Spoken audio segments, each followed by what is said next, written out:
Blog Talk Radio.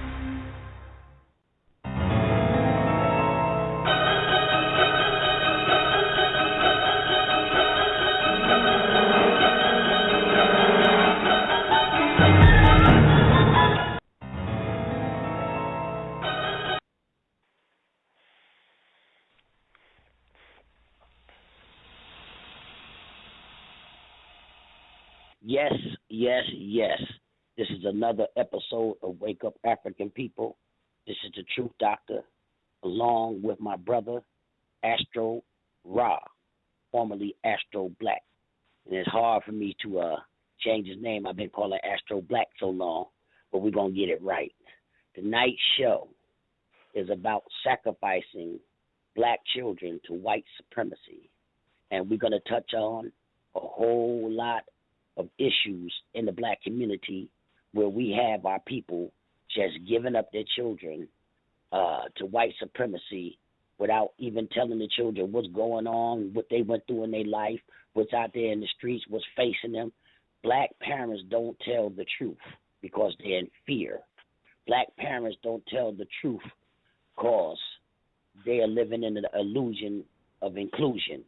And don't let them have a decent job or a decent standing or work for the system or the police or whatever. Police sons can get killed.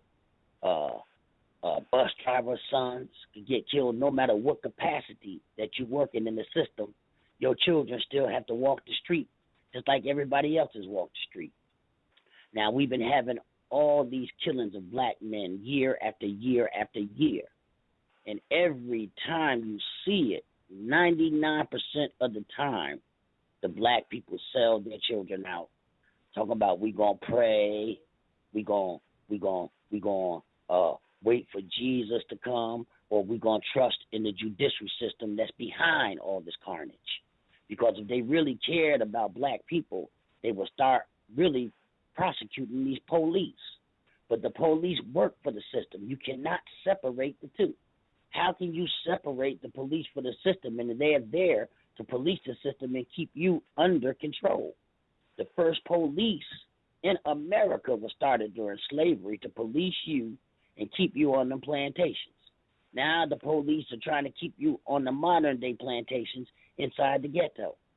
And this is not the only thing. Abortions, ADHD, going to the psychiatrists and trying to prove to them that your children are mentally sick when they're not mentally sick so you can get a check. You know, there's all kinds of stuff going on with black people out here, and the children are catching hell because we seem as though we don't love our children enough to stand together, to unite, to stop all the madness that's happening to us in our community. And it's a shame. So me and Astro Ra are here tonight to lay this down to you. Astro Ra, the mic is yours, my brother.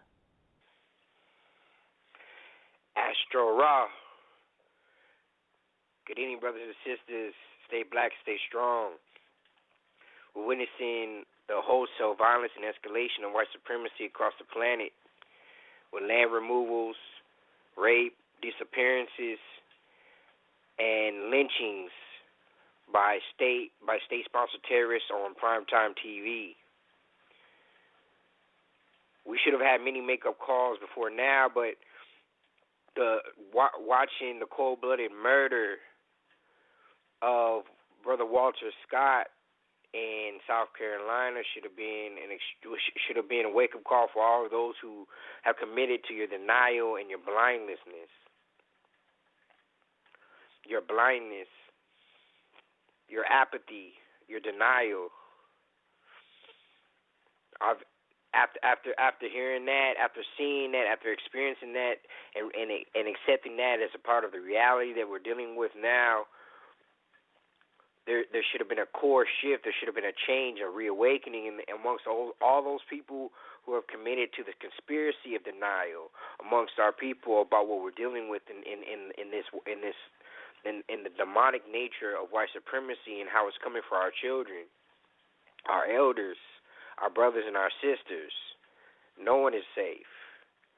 And if a 50-year-old brother with extended military experience was murdered in cold blood and the police had lied in the police report on primetime TV, it was an act of God that the technology exists, that the brother Santana was there to record the information for everyone to see. And sadly, in an odd stroke of luck, his own mother, who was a Bible-thumping fool, claims that she has forgiveness in her heart for the murderers of her son.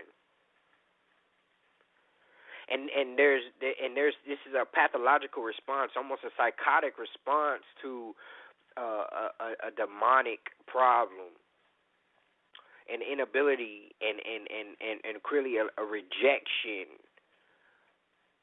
of the opportunity and the chance to actually respond and acknowledge and confront a problem that is beating down the doors of our young brothers and sisters and our elders across the planet.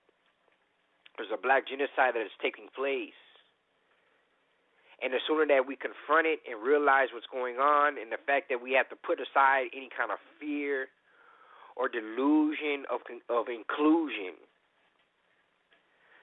then we can actually fight for independence, self-determination, and justice for our people. Our ancestors are calling out to us. And if these flashes in the dark, if these lightning strikes, if these acts of divine miracles, in that we are able to witness the lynchings in front of our faces now, has not waken up those who are committed to staying asleep, then I don't know what will. But Dr. Frances Cress Welsing back in 1979 wrote about this in an article she called Black Fear and the Failure of Black Analytical Ideological Commitment. And back in June 1979, in many of the ways that our timeless thinkers, authors, and activists have wrote about the conditions of our people and the things that unclouded vision can reveal. She wrote, "It is known that an extreme high level of fear and a profound sense of vulnerability of existence can lead the human brain computer into interfactual patterns of circular thought. In such cases, problems perceived are avoided and never solved. This is a direct contrast with effective patterns of direct linear thought that move continuously forward in straight line progress. From problem perception and depth analysis to proposed conclusion modes of problem solution. This holds for individuals as well as collectives. The sense of powerlessness evolves out of fear and vulnerability, and with its imposed patterns of circular as opposed to linear thought, sets the stage for mental, behavioral, and emotional illness, which is always seen at levels of increased incidence among oppressed populations. Circular thought describes the short-circuiting of logic networks in the brain computer, an organ which has evolved by nature as a problem-solving instrument. And she goes on to say that black people throughout the world live under the power of white supremacy, a system of total oppression and domination, implying the absence of any true power to determine ultimately what happens to their individual and collective lives. This is the major and only problem facing black and other non-white people throughout the world. This is precisely why they are called and classified as black and non-white, to set them specifically in oppositional contrast to and in conflict with the genetic reality of white. But because this is a frightening and painful reality upon which to focus black and other non-white attention, we as blacks, particularly in the U.S., succumb to circular thought. Likewise, there is not only a failure to approach problem solution, but there is a stubborn refusal even to look directly at the problem. Ultimately, there is a disturbance in problem perception. Therefore, black people in the U.S. reject the conscious recognition of the global white supremacist system, its absolute necessity of non-white oppression, and its very specific implications of a continuing powerlessness and potential destruction, as opposed to a natural death for blacks and other designated non-whites. So thus, witnessing a collective black floundering in an ideological vacuum and disorientation, all that remains is for blacks to escalate tragically their activity of powerlessness and arguing and squabbling among themselves and to compete with one another for white supremacist jobs and grant crumbs. And who hasn't seen that in the new millennium? Our blacks pretend, or as diversionary thought, or as a diversionary thought strategy, that the real struggle exists between imaginary black classes, or between black males and females. Every energy and psychological effort is expended at both the individual and collective levels to black out and to avoid focusing on the true problem of white-black confrontation, white supremacy. All blacks realize consciously and or unconsciously that to engage in such realistic focus can mean certain death at the hands of white supremacists.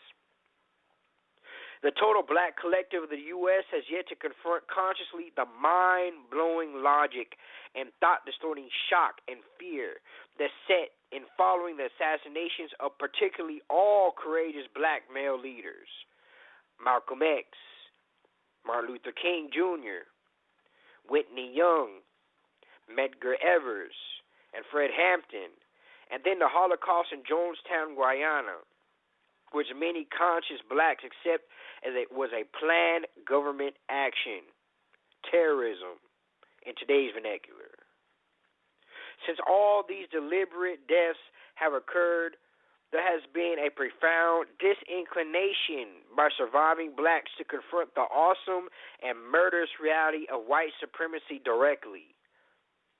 The struggle for justice and true black power now is perceived through a glass darkly and not face-to-face because there's an overwhelming fear. Overwhelming fear.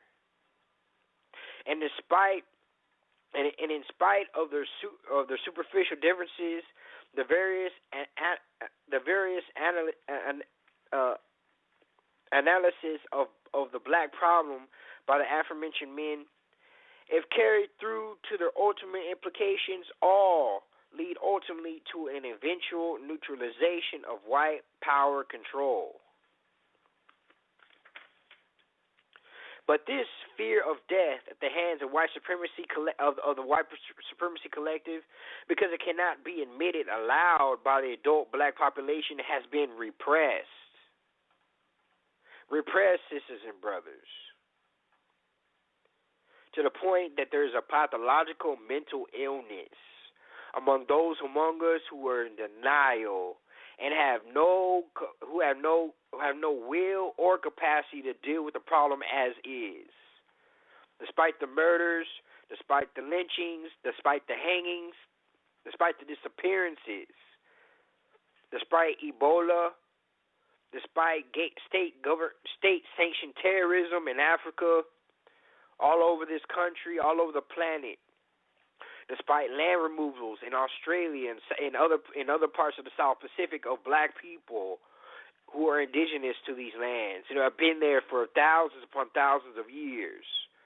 It is only when we have come in contact and welcome in these pathetic, pink-skinned, primitive Europeans, when they were starving, desperate, and hungry off of their ships, have our problems began in this world. To the point where we are dying at remarkable rates now, more so than we have ever have in the beginning parts of the 20th century. There's a generation that's selling out their own children, just like so many of our ancestors that were sold down the river because they were courageous and because they were willing to risk all their security and their safety for the chance at freedom. But so many of us realize that just like Harriet Tubman once said, that she could have freed 1,000 slaves more if they had only known that they were slaves. And there's an insidious trap as part of the precondition mental slavery, is that when the chains are gone, the slaves believe that they are free somehow. Instead, they're just living in a higher form of peonage.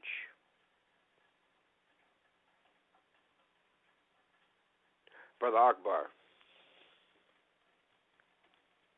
Yes, my brother. I've been saying this for years, that black people are so scared that they will sacrifice their children. They send their children to the white schools. The whites have taken over to the point to where they can tell you can't, your children go to the doctor, has the right not to tell you, your 14-year-old daughter or son has the right to not tell you what goes on in the doctor's office. You're not even admitted in the doctor's office. So your daughter can get told by that doctor anything about birth control and all these different things that they want to push on our people so they can reduce our population. But I want to reiterate this a lot, and I don't want to blame it all on white supremacy, because it's not all of white supremacy, because we won't stand together and change everything. Some of this blame is us, because we will not stick together and band together even for the future of our children. And this is crazy. No people that I know, if that was white folks and their children was in peril, they'll be out there killing somebody. Black people and their children in peril, they're on their knees praying, begging white Jesus or white Allah or anything that they can think of. Some of them be like Tina Turner, change their whole damn religion into Buddhism or something, just to be able to deflect from who and what is the real cause of this situation, and that's the white supremacist system, which is white people. You can't separate the two. A lot of us tried to separate whites from white supremacy, but that's an oxymoron, because they are white supremacy. But it's some Negroes out here that support white supremacy more than white folks do. And them are the sellouts, like Al Sharpton type preachers and all these other Negropeans out here that soon as something goes down, the government flies them to the situation, and they get over there and start talking about, just be peaceful and let the judicial system take care of each other. Nobody should talk violence. I mean, these Negroes do a job of calming down the masses to the point that now I've noticed lately a lot of the people, when something go down, they're telling Al Sharpton to stay out of town. Don't come here, because they're starting to understand that this guy is part of the problem. Anytime you have a people that will allow their children to be killed, and all they have to do is tell you to just be quiet, pray to God, and all this other type of stuff that they gave you, Because you did not come here from Africa with no Bible on no ships. You didn't come here from Africa with no Quran on those ships. You didn't come here from Africa with a Torah on the ships. You was taught that stuff when you got here by white folks. This is not no indigenous African stuff. We can argue on that point on Christianity, but it wasn't the Christianity that you see today. It wasn't even any Bible. It wasn't written. The priest was the only ones that could read or write.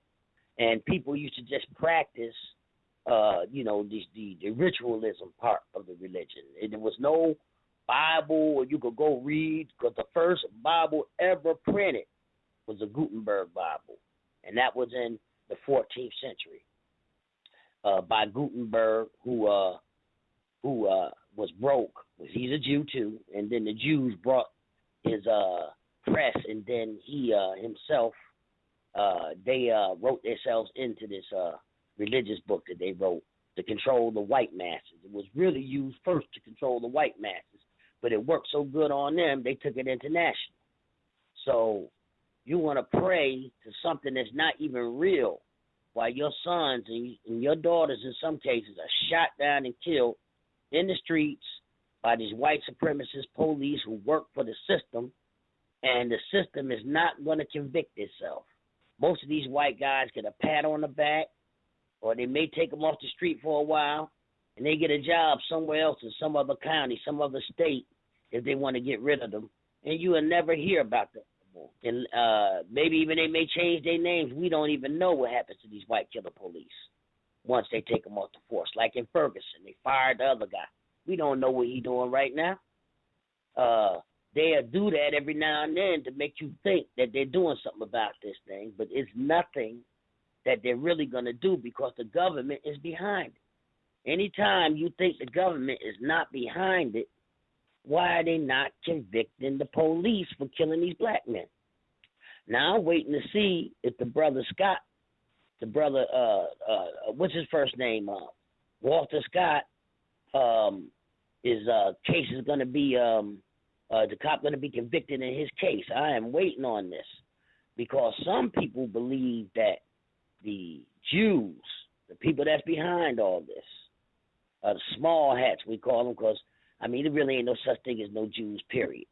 But small hats, Jews, they wear big hats too, big black hats, are the ones who's running all this stuff. The news, the TV, they the ones who put black people on TV where the broken down homes and stuff is pushed. Telling they the ones on TV making programs where the black women is in there talking about they don't need no black man.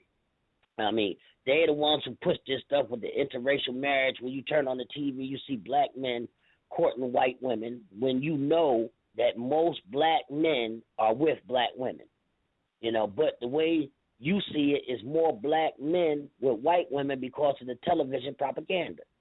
Now, they got our children on there as, little bad hood rats is running around the hood selling drugs and gangster rap. They come out with the gangster rap first, but the gangster thing got so dangerous, it got dangerous for them. So they took that out, and then they put the gay stuff in. Now they got all the rappers running around kissing on each other, wearing pink, wearing dresses. This stuff is totally insane. Black people need to take these televisions and throw them out the door. If your third spiritual eye is not open, and you're not watching TV just to read between the lines, most likely you're getting brainwashed by this. And then you give your children up every single day to the television. And this thing is a heavy brainwashing tool. And you wonder why your children are out there doing the things they're doing. They show this gay sex on TV. They show on the internet, your child can go on there and just go into any porn site that they want to. If you can get into it, they can get into it because the children are living in the computer age and they're more computer illiterate than you are in the first place. If it wasn't for my children, I wouldn't even know how to use the computer. They taught me how to use the computer. Now they say, Dad, you're better than us now. But they taught me how to use the computer. I couldn't even type because in my age, in school, coming up, it was seen as a sissified thing for a man to be typing. So I lost out listening to the macho brothers out there, So, I don't blame them, but I did learn how to type. Once I got on the internet and started getting on there and Facebook and all these different things, I actually learned how to type. So, I see what's going on. The children are totally washed with propaganda, and you are letting it happen. You are letting your children run the house, and one of the main reasons is you're in fear because white supremacy is backing the children over you now. Instead of backing the parents to make the children grow up to be decent children, they're backing the children so they can do what they want to do, so they can put them in their prison industrial complex once they get out there and make mistakes. What they're doing is they're using us to make money out of chaos that they create in our community. They put the drugs down there. They put the poverty down there. They put the poison food down there. Everything you can think of that's damaging our community and damaging the black people has been put there. But we know this. I'm not of the case that all these Negroes are blind and don't know who they are in America. I don't buy it because we all get the same treatment out there. There's no different Negroes not getting the same treatment when they go out there in these jobs, everything, and be treated like dogs. They've been treated like dogs so long that they accept it. That's the problem. They know they're slaves. Black people know they're slaves. I hear so many of them, regular ones, that ain't even in the conscious movement talking about, I got to go to the plantation. They know their job is a plantation. So how you telling me a man that says, or a woman that says they're going to the plantation don't know nothing? No, they scared. That's what it is. And they're scared, and then when something happens to them and their family, they want to act like they want to stand up, and their standing up is marching with a sign. There's not going to be no violence. Only ones that's ready to do violence is the same children that you neglected. They're your saviors. You should be in their corner. When you see Ferguson out there, how many old folks you seen out there fighting and burning up stuff and throwing down on the police? Not a one. You see the youth. It's always the youth. When it came time for back in the day in the Civil Rights era, who was it? The Black Panthers. The youth.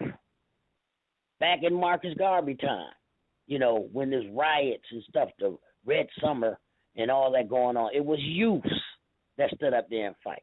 Every time you look at TV and you see the police attacking and everything, it's usually the youths that they're attacking when they're trying to stand up for what's right. Black people need to stand up all across America and keep this country to make it go to its knees by making sure they cannot conduct business as usual until they do what's right by us in this country. And then if they ever start again, keep it up. Because you're going to bleed. You're going to die. But die for something or die for a cause instead of because. Astro Black, the mic is yours. Right on, brothers and sisters. It's late in the day. It's 2015, and we watching lynches happening on primetime TV. And many of us want to play make believe and talk about what we would and wouldn't have done if we were in chains on the plantation in the antebellum South. But the reality of the fact is, the chains are gone, but the slavery still exists. And there's too many, and the sellout factor, is in real effect, in full effect, to the point where there's so many of us who are in complete denial of the black genocide that is taking place and that our people are enduring. And quite frankly, it's the youth that are suffering the most. Talking about the fear and the mind-blowing logic and the repercussions that set in after the fact that so many of our courageous black men and women were exiled, murdered, and incarcerated behind the revolutionary progress and movements that were happening that came to a head, that didn't begin, but came to that came to almost a pinnacle in the 60s and the 70s in that brief period.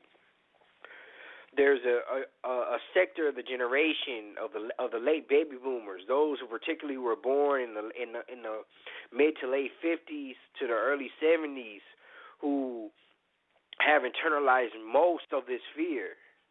People who were too young to participate and completely understand the realities of the activism and the movement work that was happening at the time, but have internalized the oppression and the fear, and have passively accepted the benefits, whether they be political, economic, social, or cultural, of this illusion of inclusion, the affirmative action, the grants, integration, which was a token.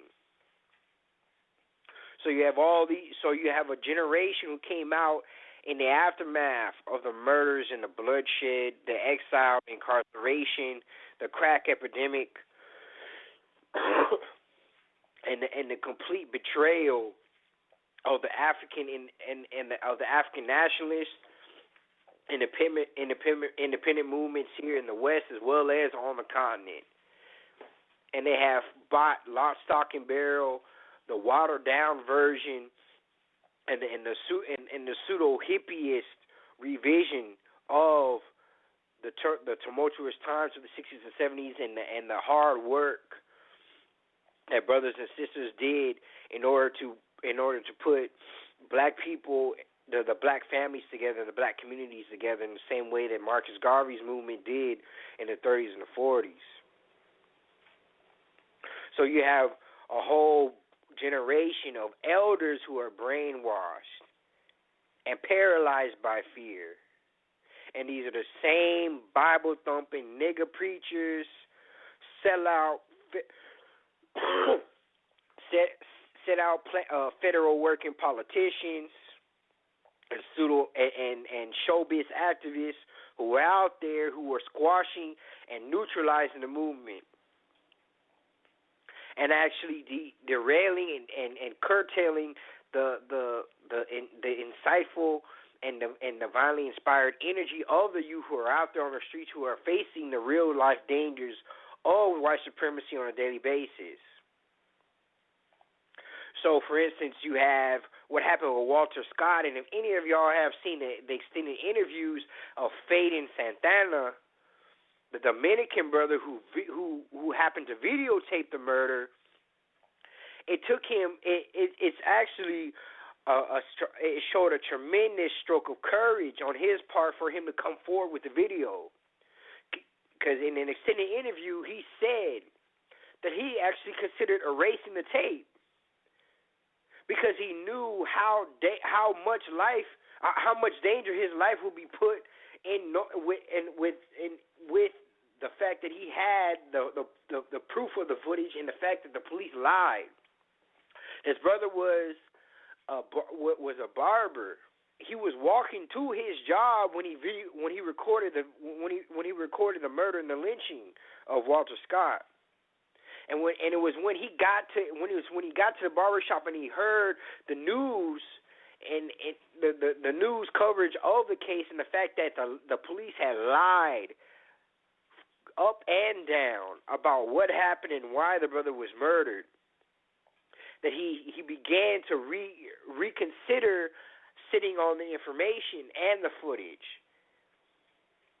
And it was the fact that he was amongst other young brothers who were there in the barbershop that inspired him and really convinced him of the importance of him coming forward with the videotape, that he actually finally did it. And so it's these acts of courage that young brothers and sisters who are out there on the block right now are having to show and express that we are having that the truth comes to light. But anything worth doing you have to strive for it. And liberation and independence and self-determination is something that's not going to come with a peace treaty. It's not going to come as a gift from this demonic enemy that we're facing today. We're facing an enemy that has no moral conscience. We're facing an enemy that wherever it's gone, Europeans have gone all over the planet. They have caused bloodshed, murder, rape, confusion, corruption. They erase your history. They erase your past, your present, and your future. And it's only because our people are the first people. We are the strongest people that we have been able to survive centuries of abuse, slavery, and genocide. But it's late in the day, brothers and sisters. And if you aren't paying attention and reading the writing on the wall and seeing the mounting bloodshed, the mounting genocide, and realizing that this new generation of white devils is even more open about the racism than their fucking parents, that they are being conditioned and trained into believing that their freedom of speech practices means that they are to mock and deny your own humanity, then you have a fucking problem. The truth of the matter is, more men and women, more black people have been killed in the United States in 2012, 2013, and 2014 than the lynchings in Mississippi and Louisiana combined. I mean, let that sink in. We're having an epidemic of lynchings and mass murders and disappearance of our people in the early decades of the 20th century in the same ways that we did in the Great Depression. And all the same signs are here. We have an economic system in free fall. There's a public relations campaign that is bent on dispersing, dehumanizing propaganda and rhetoric about our people. We have an educational system that has failed each and every person, especially those who don't supplement that with their own education, in the fact that white supremacy has been institutionalized and dominates all thinking in academia, whether you're going from K to 12 into the highest branches of academia. We're seeing black nation after nation in Africa being toppled and destabilized by terrorism and global warfare. So the time is now, brothers and sisters. I found a really interesting article. Go ahead, Brother Akbar. I said exactly. And the thing is that the older generation, and I'm not a baby boomer, but I'm close to it, 52 years old, or 52 years young, and they are constantly trying to force themselves into the white supremacist society and neglecting all the other people that's down here. So it's an element of black people, and it's always been, that's pushing to integrate, pushing to sleep with white women, pushing to sleep with white men, and them are the ones that they use on the rest of us that really doesn't even have the inclination to do these things. They got black people that, the whites, they moved out when you integrated into the cities. They moved out, most of them. And if they do come into the cities, they basically got what you call a gated community. Not that it has a physical gate, but it has a mental gate, a racist gate. Let's put it that way. And when you go into the restaurants and try to be in there and go into white restaurants to feel good, and you done made all your money, and now you just want to go in a white restaurant so you can feel good instead of trying to find a black place where you can spend your money, and you go into the restaurant and you get ready to eat and order. Half the time you don't even know what the hell is on the menu. You know what I'm saying? I see the program on TV, and the white people ordered their steak rare, right? So the black guy was listening. I think it was Sanford and Son, one of them joints. He said, well, I'll have mine rare too. So when the steak came, the black man was like, "Mine's not even cooked. Mine's not even cooked. You didn't cook it. What is the matter?" He said, "That's rare, sir. That's rare." So the nigga didn't even know. He just wanted to be amongst the whites. And this is the problem we have. They got Negroes that just want to be around the whites. And they could be staring at you. I've been to these restaurants and stuff, following behind Negro P and somebody, let's go up here and let's go up there. And I'm like, let's get some soul food. Nah, man, we got to go up here and try this Chili's or whatever this damn place they want to go, Mount Fuji or whatever. You don't even know what's in there. You don't even know if they spit in the food in the back or pour something in it because you're a black man. They do all kinds of things to you, and you trust these folks. So, I mean, you're about to eat, and you can feel all the white folks' eyes on you staring like you getting ready to do something different, like you're going to dance, jump up on the table and do an African booty dance before you eat your food or something. And Negroes go through this. They go through white folks don't want them to swim in the pool. They force themselves in the pool. They got the white folks don't want them in their clubs. They force themselves in their clubs. Everything. These Negroes keep on trying to force themselves on white folks and at the detriment of other black folks. It's not all black folks that want this. It's just a segment of Negropeans that just can't get enough of trying to force themselves on white folks. And this is the way it's been. And who's behind it all? The small hats. The small hats is the one who wrote that movie, Birth of a Nation, bloated the whole white America and made them want to kill and lynch black people, threw the black people out of Congress and everything in the South. I mean, they totally went berserk on black people. But while they had that, they also was created the NAACP to help the black, so-called help the black people to get freedom and justice and equality and all that stuff. So the small hats create all this chaos. You know, if regular, everyday Anglo-Saxon white people just could be talked to and said, look, our problem and your problem is both the same, the small hats. They're the ones who put all this negative stuff on TV about black folks. They're the ones that put all this stuff on TV to brainwash our children. That's why I said don't let them watch it. They don't watch it, they don't know. You know what I'm saying? But it's hard for them not to see some television because if you let them go over a friend's house or a family member's house or something, they may be the type of Negro person, well, they don't let them watch TV, that ain't right. But they don't even understand why you're not letting them watch this madness. All the stuff that's on TV that turns the children out, just like a dope dealer or something. It turns them out. All they need is one time to put something in your mind, and you can get fixated on that and want to do it so bad. And this is why they show all this negativity to brainwash. They say black people watch more TV than anybody else in America.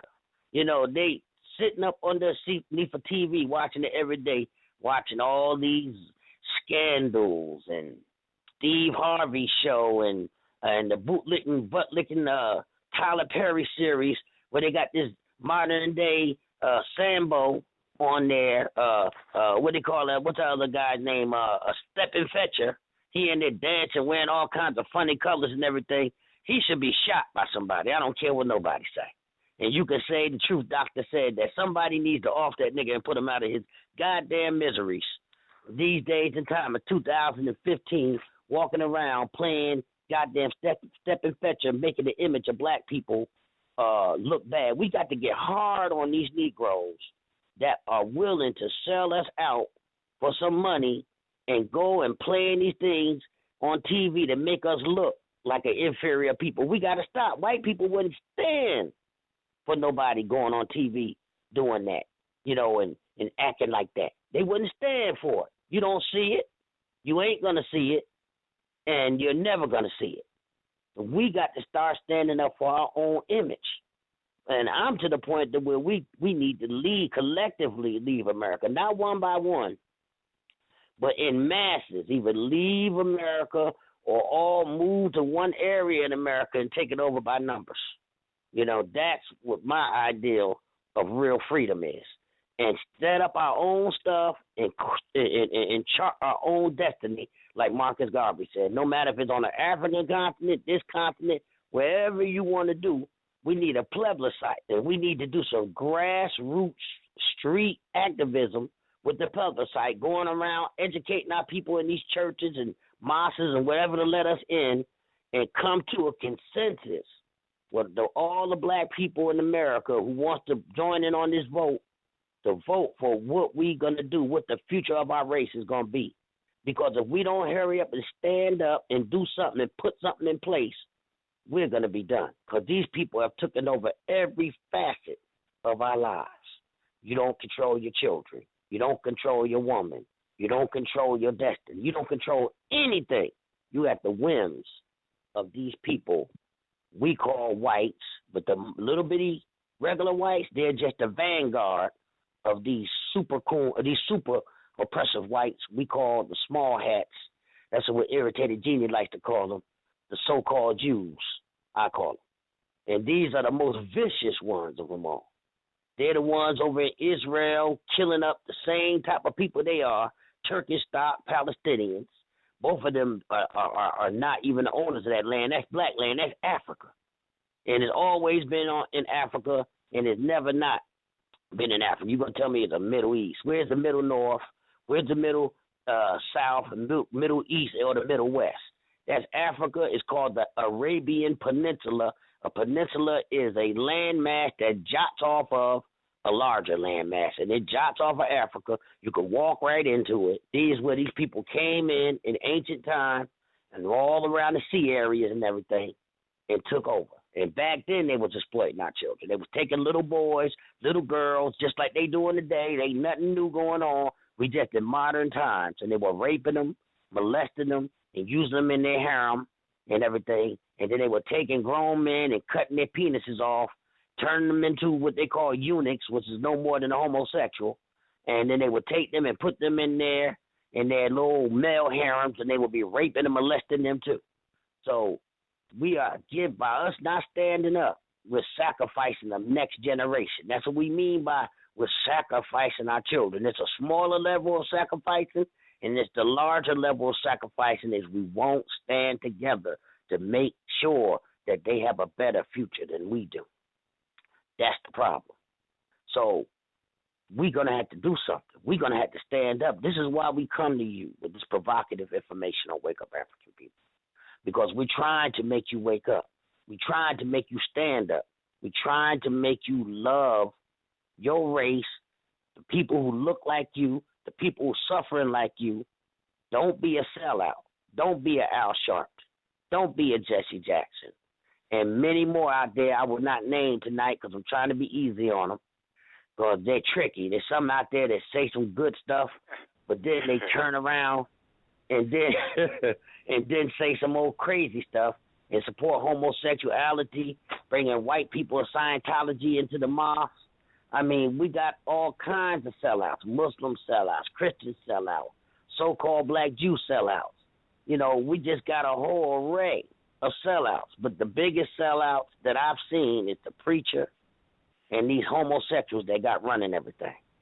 Because they don't have a stake in blackness or black community or anything that has to do with black, because their lifestyle and everything that they partake in is of white supremacy, of the white supremacy system. So they're going to hold on tight as they can, and we're going to have to deal with them before we can even have to deal with the white folks. We're going to have to deal. Matter of fact, it may be some white folks that help you quicker than these Negropeans. You know, and nobody ever heard me say that before. But it may be white folks that will stand up to help you quicker than these Negropeans that work for the system these days, because they so bamboozled and sold out for the money, for the silver coins or whatever they're getting, that they are willing to sacrifice their whole race for their own lifestyle. And we got to stop believing in all these religions that slave master gave us, and stop acting like you, Abraham, sacrificing your children, you know what I'm saying, and thinking that some sky daddy is going to come and save you and take you out of this degradation that you in. Because the same joker that put you in this, he had the sky daddy with him then before when he gave him to you. Sky daddy allowed you to be enslaved. Sky daddy allowed you to be the Negro that you have become today in the hells of North America. Astro Black, take us to the promised land. Yes, brothers and sisters.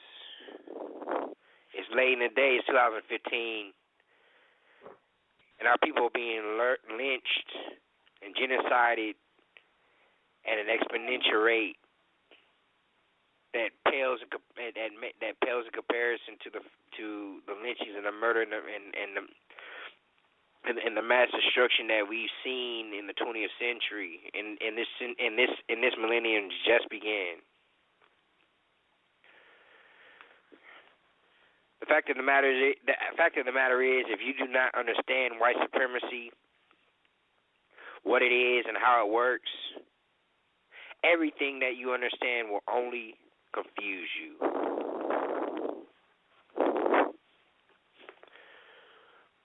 And the pathological response, this denial, this commitment to silence, clinging to ignorance,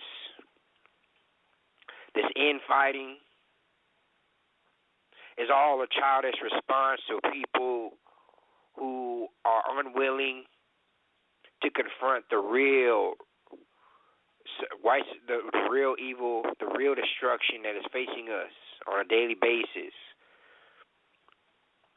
Instead, it's passing the book on to the future generation to deal with something that you didn't have the courage and the will and the determination to fight. We have a lot of we have a bold legacy to uphold. We come from people who were the originators of civilization all across the planet, who gave humanity science, art, music, literature, architecture,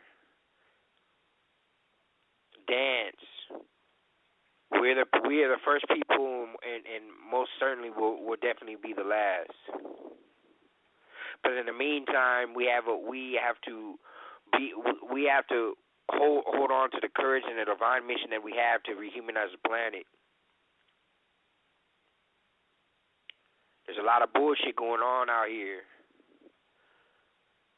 And instead of fighting amongst ourselves, and instead of committing to silence, denial, and ignorance, it's time for the men and women of the black community, of the African community, to stand up and take our rightful place in humanity as has been designed for our ancestors.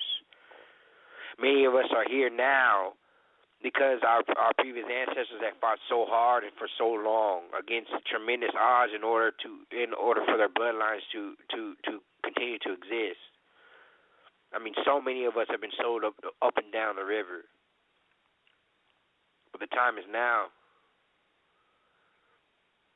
And as we're being murdered on primetime TV, the hard reality of the world that we live in, and the fact that we have a long fight ahead of us,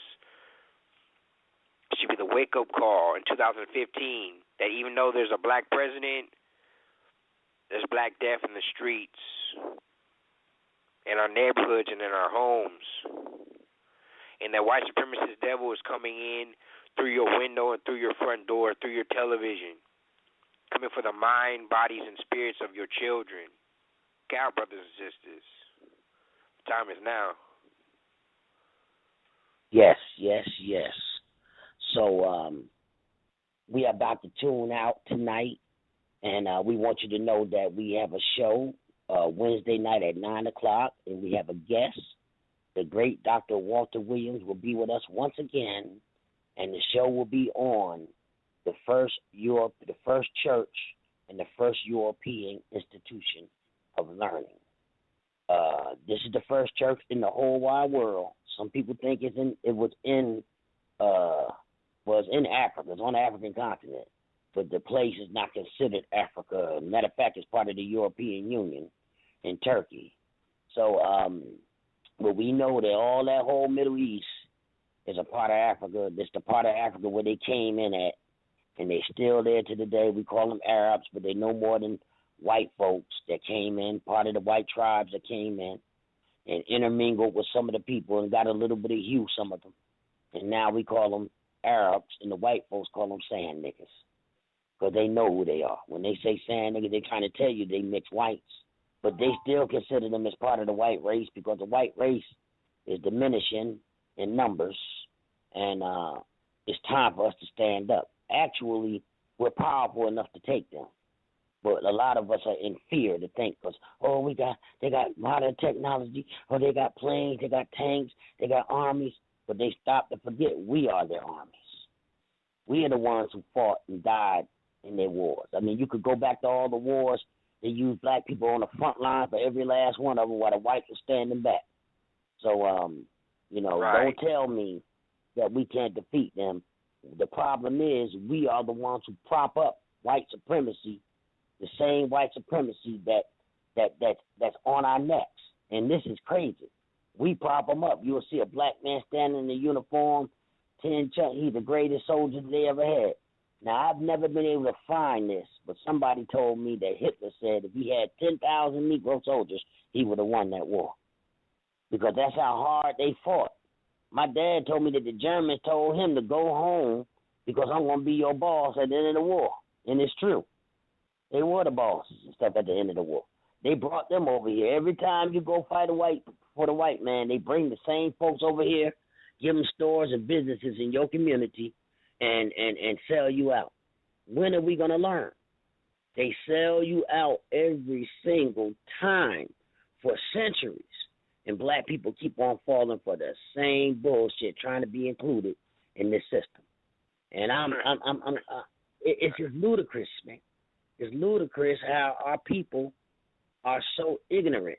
But I've noticed that the whites strategically take blacks, the most blacks that they keep uneducated in the rural South, not saying that they can't read or write or nothing like that, but their level of education is really low. They got white teachers and, they maybe get lucky and get a black teacher every now and then, but they get brothers from down there without a higher education. And probably dropped out of school or whatever out down there, or didn't get that much learning in school. And if you notice, in the military, most of the brothers are from the South. And that's a reason, because they're not exposed to all this crazy white supremacy no more like we are. The South is probably one of the better places to be in now in this country. And most of the blacks, I know so many black people from the North that moved down South now. I mean, they uprooted from the cities and went back to the South. It's like it's in reverse. It's going in reverse. Like, first they was running from the South, from all the violence and the degradation. Now they're going back to the South because the South is, even in rural areas, more peaceful than the inner cities. And they want to raise their children in a more, quiet and serene and less violence and troubled place.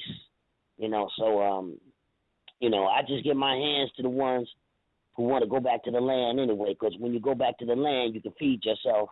You can plant something in the ground and grow up, and you can feed yourself. So, but in these cities and these concrete jungles, it's nothing but killing and murdering. And like I said, I think all of us should just all come from these cities and move to one area. And the biggest area in America with the most people, they call it the Black Belt, is in the South.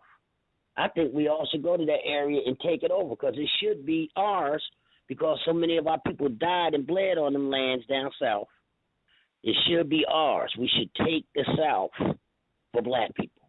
All we had to do is move to one area. Now, I'm not telling you it's not going to be no fighting because they probably going to hey, what's going on? So we're gonna have to have some plan. Seems like I got an echo there. Well, we get ready to sign out, and that's the plan from the Truth Doctor. Let's all exodus to one area back to the south and take it over by numbers and defend it if we have to, and set ourselves up instead of leaving ourselves up here for cannon fire for the white police who don't really want you up here. The whites do want these city bags. I don't even know if there's enough of them to inhabit all the cities, but they're bringing in all these immigrants and everything, and the Negro has outlived his usefulness, and that's just like it is. You have outlived your usefulness. They're taking jobs, shipping them overseas, and have you working in these fast food places and bartending, any type of job with no future to the job. They just in and out jobs. You may have the job for a year, 2 years, if you're lucky, and then you're out looking for another job. No job security, even when you work for the city. In the city of Philadelphia, where I live at, I think it's been 6 years or 5 years now that they haven't even given a raise to the people who work for the city. And they're scared to ask for a raise, but they don't want to lose their jobs. While the politicians are raising themselves all kinds of ways, of stealing money and everything and selling out to the white interests in the city where black people live. They call it gentrification, and that's the order of the day. We got black people who are doing the work for the white folks, selling out their own folks. So this has been another episode of Wake Up African People, and I want to say good night. I know Astro Black. Right on, brothers and sisters. Have a good night. Stay strong, stay black. Astro Raw. Yeah. And thank you for coming on with me, Astro, again. And thank everybody who was listening to this show tonight. This good night from the Truth Doctor. Black Power.